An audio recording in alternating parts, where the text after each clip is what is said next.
Well, I guess we've got to call it another gray day, but Keith, you got to admit it was a pretty day. Yeah, a very pretty day outside. Of course, lots of beautiful hoarfrost to form on everything in sight. We'll probably have that again tomorrow. If you're going to be outside with a camera tomorrow, I would suggest you do it, because I think after tomorrow afternoon, a lot of that frost is going to be disappearing as an unknown commodity begins to return, and that's called the sun. We'll talk about it. Let's look at the day past. First of all, we had a high today of 27 degrees. That was reached in the afternoon and again about an hour ago. The low temperature this morning at 22, but we still ran 11 degrees warmer than we should be for this time of the year. Presently at 10 o'clock in the Twin Cities, we still have fog, but it's not as bad now as it was earlier tonight. The temperature now at 26 degrees, and the moon, believe it or not, is visible throughout this thin level of fog. The dew point temperature at 24, the relative humidity still rather high at 92%. The barometer falling, and the winds are southwesterly at 4 miles per hour. Looking at something that we showed you last night, we're going to show it to you again tonight. This is what we call the long-range prediction group expected temperature and precipitation for the month of January.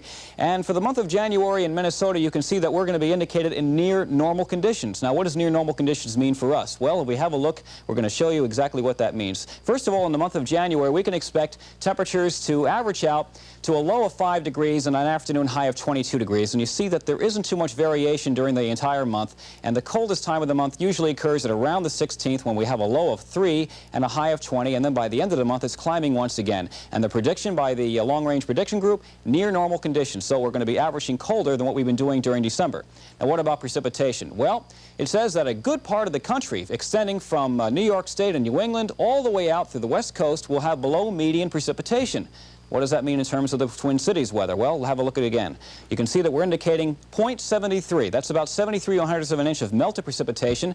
And since we're going to be well below freezing that entire month in terms of averages, we should expect to have about 9 inches of snowfall. That's also the normal for December. But in December, we only had just a little bit under 2 inches of snow. And the prediction is for below normal precipitation. So we may not have as much as this, but certainly we can expect that. What about daylight? Well, that's another important thing to watch also. In the beginning of January, the sun will rise at 7:52, set at 4:42, and that will give us 8 hours and 50 minutes of sunshine. But by the end of the month, 9 hours and 44 minutes. So we're increasing daylight by 54 minutes during the month. That's 54 more minutes for us to heat up. Looking at the 5-state map as of the present time, we're indicating right now, as of 9 o'clock tonight, that dense fog still continuing across much of the southern one-half of Minnesota. Fog, 3/16 of a mile in Fargo. The same holding true in Alexandria, but there it's 0-0 visibility. 32 degrees and 0-0 visibility in Redwood Falls. That's pretty much the story, but the area of fog has considerably diminished. There is no fog tonight out across Iowa, no fog across most of South Dakota or North Dakota, just some patchy middle and high clouds moving in across that part of the country. And I think now that tomorrow we're going to see this fog finally lift. Why? There are two important reasons. For one, this area of high pressure, which has been settling across Minnesota for the last couple of days, is slowly going to move away. That will cause a gradient to develop. And number two, this approaching Pacific frontal system will be pushing southeast. That will bring a change in air masses sometime later tomorrow night. That means drier air, and that means no more fog after tomorrow night. The forecast spells that out with dense fog tonight, 20 to 25 degrees for your low temperatures. And then for tomorrow, fog lifting, then partly cloudy by afternoon. Highs 28 to 34 with a little bit of sunshine. And for Monday, a sunny day and drier. That's the big word. High temperatures on Monday near 30 degrees. Aviation interest tomorrow. Low IFR in the morning, but becoming marginal VFR. How about that by afternoon? And that's the go. That sounds good. The rest of the holiday should be good. Good. Thank you, Keith. Well, we certainly hope she's right. In some of her predictions anyway. In just a moment, we'll find out what the weather's going to be. Keith Eichner does not use any magic cards or any crystal balls. He has radar screens and millibars. And he'll be right back in a moment to tell us exactly what the weather is going to be. Stay with us.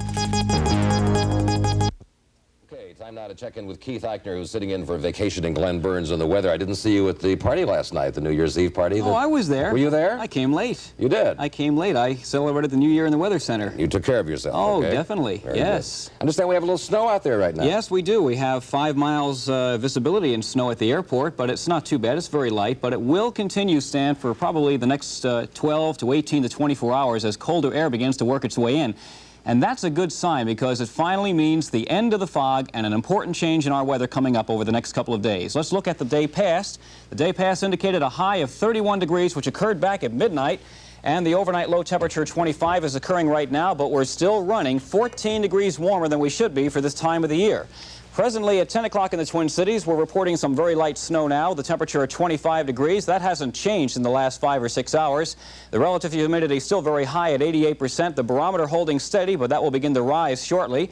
And the winds are now beginning to pick up a little bit. They're out of the northwest at 7 miles per hour. Looking at this afternoon's satellite picture taken down from space at 1 o'clock Central Time, you can see the whole region still covered with clouds across much of the 5-state area, except out across the western Dakotas. Clouds, a rather thick deck of clouds extending all the way down through northern Missouri and all eastward through Chicago and now through Wisconsin as well. The clouds, though, are beginning to break, though, well to the north of Minnesota as the colder air begins to work its way in.